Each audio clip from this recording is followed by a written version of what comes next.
हरे कृष्णा, राधे राधे। आप सभी का बहुत बहुत धन्यवाद मेरे चैनल पर आने के लिए। माघ मास महात्म कथा अध्याय 17। बोलिए श्री विष्णु भगवान की जय, माघ मास की जय। व्यास जी बोले, तब देवताओं और ऋषियों से पूजित होने के पश्चात इंद्र गंधर्वों से स्तुति पाकर अपनी नगरी अमरावती को गया। इस तरह प्रयाग में स्नान करने से इंद्र निष्पाप हो गया।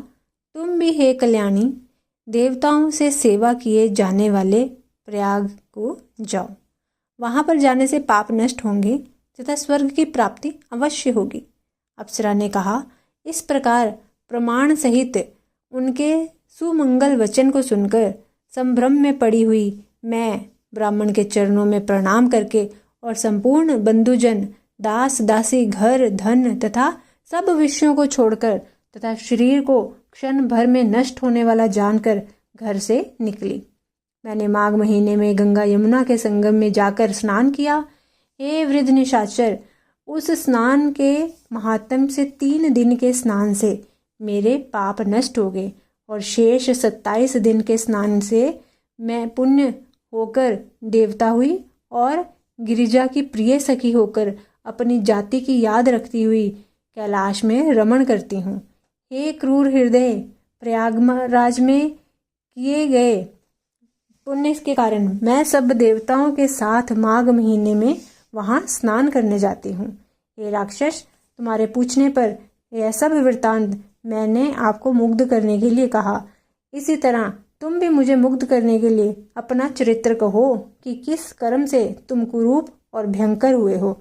दाढ़ी, मूछ और बड़े दांत वाले तुम पर्वत की गुफा में निवास करते हो। राक्षस बोला, इच्छा की पूर्ति करने वाली, छिपी हुई बात को कहने वाली, हे वाम लोचने, मैं निसंदेह कहता हूँ कि मुझ क्रूर जन्मा के भविष्य का उद्धार तुम्ही से शीघ्र होगा। इसलिए जो पाप मैंने स्वयं किया था तुमसे कहता हूँ। हे सुरोषिनी, सुनो, मैं काशी में वेदों की अनेक ऋचाओं का ज्ञाता था। पुराने समय में बड़े स्वच्छ उत्तम विप्र के कुल में पैदा हुआ था।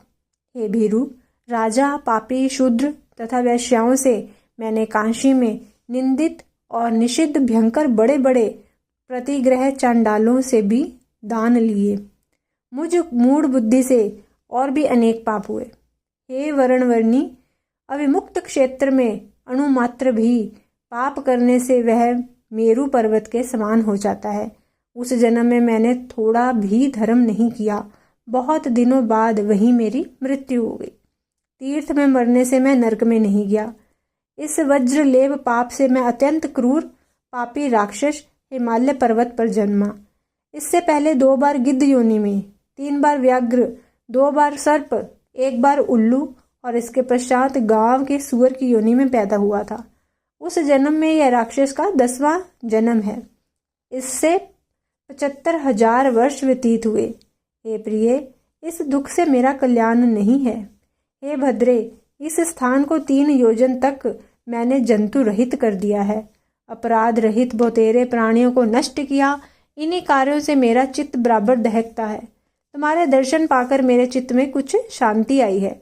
अब मैंने अपने दुख के ये सब कारण तुमसे कहे। हे शुभ्रे, इस दुख रूपी समुद्र से मैं पार कैसे जाऊं?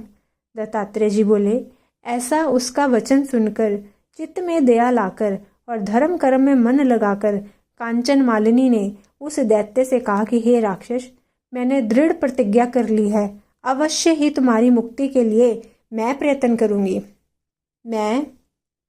मैंने माघ मास में बहुत स्नान किए हैं तथा ब्रह्म क्षेत्र प्रयाग में श्रद्धापूर्वक मैंने जितनी बार माघ स्नान किया है उस धर्म की संख्या, हे राक्षस, नहीं है। मुनियों ने दीन एवं दुखी लोगों को ही दान देने की प्रशंसा की है। इसलिए माघ महीने में 1 बार स्नान करने का दृढ़ संकल्प, हे मित्र, शीघ्र ही पापों को नष्ट करने वाला है। अतः उस पुण्य को मैं तुझे देती हूँ। उसके प्रभाव से तुझे अभी स्वर्ग की प्राप्ति होगी। तब वस्त्र को निचोड़कर उसके जल को कर कमल में लेकर उसने माघ स्नान से प्राप्त हुए पुण्य का फल उस राक्षस को दिया। दत्तात्रेय जी ने कहा कि हे राजन, माघ में स्नान करने के विचित्र प्रभाव को सुनो। उसी क्षण पुण्य प्राप्त करके उस राक्षस ने राक्षसी रूप छोड़ दिया और तेज में सूर्य के समान देवता रूप हो गया।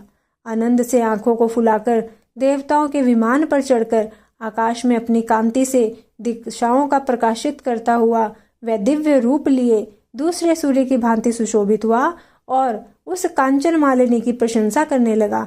हे भद्रे, ईश्वर जानता है कि तुम्हारे इस उपकार से ही मेरा उद्धार हुआ। अब मेरे ऊपर दया कर सब नित्यों से पूर्ण, सब धर्मों के करने वाली श्रेष्ठ शिक्षा मुझे दो, जिससे मैं भविष्य में पाप ना करूं। तुम्हारी आज्ञा पाकर इसको श्रवण कर मैं स्वर्ग में जाऊंगा। दत्तात्रेय जी ने कहा कि हे राजन, उसके मधुर वचन कहने पर कांचन मालिनी ने बड़े प्रेम पूर्वक उससे धर्म कहा। सदैव हिंसा त्याग कर धर्म व साधु पुरुषों की सेवा करो, काम आदि शत्रुओं पर विजय पाओ, दूसरों के गुण दोषों का वर्णन छोड़कर सत्य बोलो, शिव और वासुदेव भगवान की पूजा करो, देह, अस्थि, मांस और रुधिर में गर्व को त्यागो, पत्नी पुत्र आदि की ममता त्यागो, संसार को दिन रात क्षण भंगुर मानो, वैराग्य भाव में मन लगाकर योगी बनो, शील युक्त हो, राक्षस शरीर छोड़कर तथा देव शरीर धारण कर और तेजस्वी होकर जल्दी ही स्वर्ग के सुख को भोगो।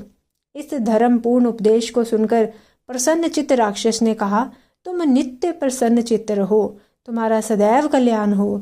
सूर्य चंद्र के स्थिति काल में तक तुम शिव के पास आनंद करो।